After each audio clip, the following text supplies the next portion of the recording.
કેન્દ્રીય પ્રધાન પ્રકાશ જાવડેકરે જયપુરમાં કરી મોદી સરકારની પ્રશંસા. કહ્યું, વન અને પર્યાવરણ મંત્રાલયને બનાવ્યું ભયમુક્ત, તો વન્યજીવન પ્રદર્શન ખુલ્લું મુકાયું. તો રાજસ્થાનની રાજધાની જયપુરમાં વાઘ બચાવો ભારત બચાવો થીમ પર આજે ફોટો એક્ઝિબિશનનું ઉદઘાટન કરવામાં આવ્યું હતું. જાણીતા વાઇલ્ડ લાઇફ ફોટોગ્રાફર મોના પટેલ દ્વારા લેવાયેલા વાઘ અને એશિયન સિંહના ફોટોઝ આ એક્ઝિબિશનમાં પ્રદર્શિત કરાયા હતા. આ એક્ઝિબિશનનું ઉદઘાટન કેન્દ્રીય વન અને પર્યાવરણ મંત્રી પ્રકાશ જાવડેકરે કર્યું હતું.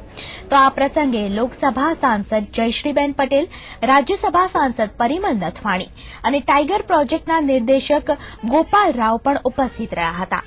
આ દરમિયાન પ્રકાશ જાવડેકરે આ પહેલની સરાહના કરતા નેચર અને વાઇલ્ડ લાઇફ ફોટોગ્રાફર્સ માટે વાર્ષિક પુરસ્કારની ઘોષણા કરી હતી. મોના પટેલનું કહેવું છે કે આજે દેશમાં સતત વધતી વસ્તીને કારણે જંગલ અને વન્યજીવનનું પ્રમાણ ઘટતું જઈ રહ્યું છે અને જો આપણે વાઘને બચાવીશું તો જ જંગલ અને વન્યજીવનને બચાવી શકાશે અને આ માટે જરૂરી છે માત્ર વ્યક્તિની જાગૃતતા. 3 योजनाओं का मैं घोषणा करूं. एक जो टाइगर और नेचर के अच्छे फोटोज निकालते हैं, ऐसे बहुत लोग हैं जो टाइगर के और नेचर्स के अच्छे अच्छे फोटो निकालेंगे. इनके आउटस्टैंडिंग फोटोज को हम हर साल सम्मानित करेंगे और पुरस्कार उनके लिए देंगे अच्छी तरह से. ये एक एग्जीबिशन नहीं है पर एक अभियान है और हम इसको एक अभियान की तरह ले. जैसे हमारे केंद्रीय मंत्री ने एग्जीबिशन की विजिट की और उन्होंने वो फोटोग्राफ्स देखे तो उन्होंने खुद ही बोला कि फोटोग्राफ्स में लगता है कि बाघ मेरे से बात कर रहे हैं. तो अगर आप उसको वहां जाके देखोगे तो उसका एक अलग ही माहौल होगा. તો રાજસ્થાનમાં યોજાયેલા આ ફોટો એક્ઝિબિશનમાં ઉપસ્થિત લોકસભા સાંસદ જયશ્રીબેન પટેલે અમારા સંવાદદાતા સાથે ખાસ વાતચીત કરી હતી. गुजरात से लोकसभा सांसद जयश्रीबेन पटेल आज यहाँ जयपुर में हैं और यहाँ पर मोना पटेल की ओर से आयोजित टाइगर और लॉयंस के ऊपर जो फोटो एग्जीबिशन है उसका जायजा लेने के बाद में यहाँ मौजूद हैं. उनसे जानना चाहेंगे इस प्रयास को किस तरह से लेते हैं और क्या मान करके चलते हैं कि बाघ और लॉयन संरक्षण में कितना महत्वपूर्ण योगदान दे सकता है ये प्रयास. स्वागत है आपका. नमस्ते. आज राजस्थान के जवाहर कला केंद्र में टाइगर एग्जीबिशन जो अवेयरनेस का रखा गया है वो मेरी बेटी मोना पटेल का ही है.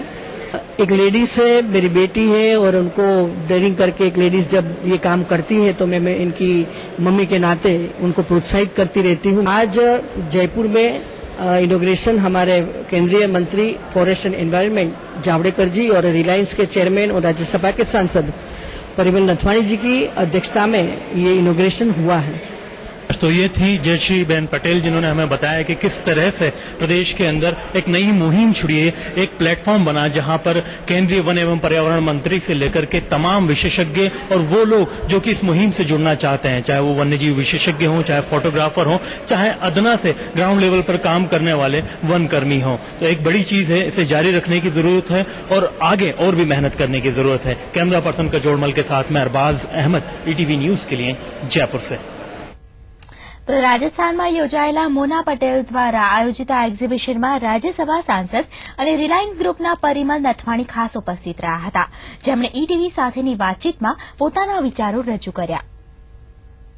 राज्यसभा सांसद परिमल नथवानी हमारे साथ में मौजूद हैं. जयपुर में बाघ बचाओ भारत बचाओ अभियान के अंदर ये हिस्सा लेने आए हैं. एक खास बात इन्होंने रखी है कि शेरों को जिस तरह से गुजरात से बाहर निकाल करके एमपी ले जाने की बात हो रही है उसको लेकर के बहुत से विवाद सामने आ सकते हैं. इससे पहले भी कई बार ये कोशिश की गई लेकिन बहुत सी पेचीदगियां इस मसले के अंदर मौजूद हैं जिनको काफी बारीकी से परिमल जी जानते हैं. उनसे जानना चाहेंगे क्या मुद्दे हैं और उनके क्या नकारात्मक क्या सकारात्मक प्रभाव हो सकते हैं. स्वागत है सर आपका. बहुत ही गंभीर मुद्दा अपने देश के सामने रखा. देखिए, जो टाइगर और लायन है वो दोनों अपने आप में एक मजबूत कैट फैमिली से हैं और दोनों की टेरिटरी, जैसे लायन अपनी टेरिटरी बनाता है उसमें दूसरा लायन भी नहीं आ सकता है, टाइगर अपनी टेरिटरी बनाता है उसमें दूसरे टाइगर्स नहीं आ सकते. तो ये दोनों एक अपने आप में मजबूत है और दोनों को साथ में मिलाने का एक बार जूनागढ़ के नवाब ने 1904 में एक प्रयास किया था. उसकी वीडियो यूट्यूब पे अवेलेबल है. दोनों का निकंदन हो गया था. वाघ कभी मर जाता था, कभी लायन मर जाता था और उस वक्त में जो लायन की संख्या फिर गिर फॉरेस्ट में जो रह गई थी वो ओनली 50 थी. 1975 से उसकी बढ़ोतरी शुरू हुई जब उसको नेशनल प्रोजेक्ट के तौर पे डिक्लेयर किया गया. और दूसरी वजह यह है कि लायन जो है वो जो गिर के फॉरेस्ट में रहता है वहां पे मालधारी रहते हैं जो दूध का धंधा वगैरह करते हैं, और 338 फैमिली रहती है। और गिर के बाउंड्री के अंदर भी तकरीबन मेरे ख्याल से 42 विलेज है जहां पे लायन चला जाता है, और 10 साल का 5 साल का छोटा बच्चा भी देख के बोलता है कि सावज आया, देखो खुशी मनाता है। और लायन की जो टेंडेंसी है वो अपने आप में राजा धीराज है। भगवान श्री कृष्ण ने भी लायन को एक अपना एनिमल समझा था। तो लायन जो है वो ह्यूमन फैमिलियर है, और उनका जो मेरा जो ऑब्जेक्शन है, जो मेरा कहना है कि अगर उसको मध्य प्रदेश में ले जाते हैं और जहां पे टाइगर भी है और बाजू में चंबल की पॉपुलेशन भी चंबल के नजदीक भी है, और चंबल के अंदर तकरीबन 350 से ऊपर अधिक रिवॉल्वर के लाइसेंसधारी है, जो ऑफिशियल फिगर है। जो नहीं होंगे वो अलग है। और जो लायन है वो किल करके फार्म में चला जाता है, खेत में चला जाता है, और 2-2 दिन तक वहां पे पड़ा रहता है। तो हो सकता है कि वो उनका पोचिंग कर दे, उनको लगेगा कि ये लायन हमारे पे हमला करेगा, और उन लायन को लगेगा कि ये हमारे पे हमला करेगा। तो मैं मानता हूं कि जो हैबिटेट डेवलप हुआ है लायन में वो ह्यूमन फ्रेंडली है। जो नई जगह पे ये करना मुझे लगता है कि बहुत खतरे वाली बात है, और हम लोग जैसे बोलते हैं कि ऐसा प्रयोग करने से दोनों एनिमल का विनाश हो, ऐसा कार्यक्रम नहीं होना चाहिए। हालांकि सुप्रीम कोर्ट ने जब कहा है तो उसी फोरम में उसका कोई अच्छा सॉल्यूशन आए, ऐसी मेरी उम्मीद है। सर, एक बहुत ही गंभीर बात रखी आपने। जो एक एटीट्यूड है, जो एक स्वभाव है, एक आचरण है गुजराती लोगों का, बहुत ही सकारात्मक है। शेर को लेकर के बहुत सम्मान करते हैं, बहुत पूरा अपना योगदान देते हैं और पूरी तरह से समर्पण के लिए तैयार हैं। वो समर्पण का भाव यहाँ चंबल में, इस इलाके में देखने को नहीं मिलता। यहाँ बाघ को जहर देके मार दिया जाता है। ऐसी स्थिति में क्या लायन बच पाएगा?